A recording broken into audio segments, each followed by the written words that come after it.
மாமல்லபுரம் அருகே இரட்டிப்பு வட்டி தருவதாக கூறி மீனவ மக்களிடம் சுமார் 5 கோடி ரூபாய் வரை மோசடியில் ஈடுபட்ட தம்பதியை போலீசார் தேடி வருகின்றனர்.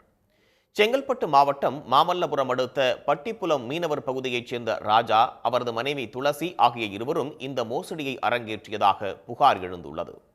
1 லட்சம் ரூபாய் கொடுத்தால் 1 மாதத்தில் 2 லட்சம் ரூபாய் தருவதாக ஆசை வார்த்தை கூறி அப்பகுதி மீனவ மக்களிடம் லட்சக்கணக்கில் பணத்தை சுருட்டியதாக கூறப்படுகிறது.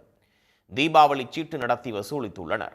நாளடைவில் உறுதியளித்தவாறு பணத்தை தராததால் ஆத்திரமடைந்த முதலீட்டாளர்கள் ராஜாவின் வீட்டை முற்றுகையிட்டு போராட்டம் நடத்தினர்.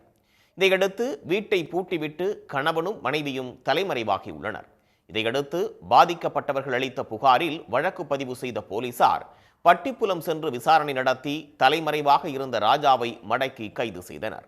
அவரது மனைவியை போலீசார் தேடி வருகின்றனர்.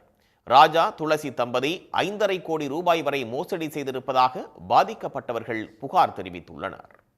உடனுக்குடன் செய்திகளை தெரிந்து கொள்ள சன் நியூஸ் பெல் ஐகானை கிளிக் பண்ணுங்க.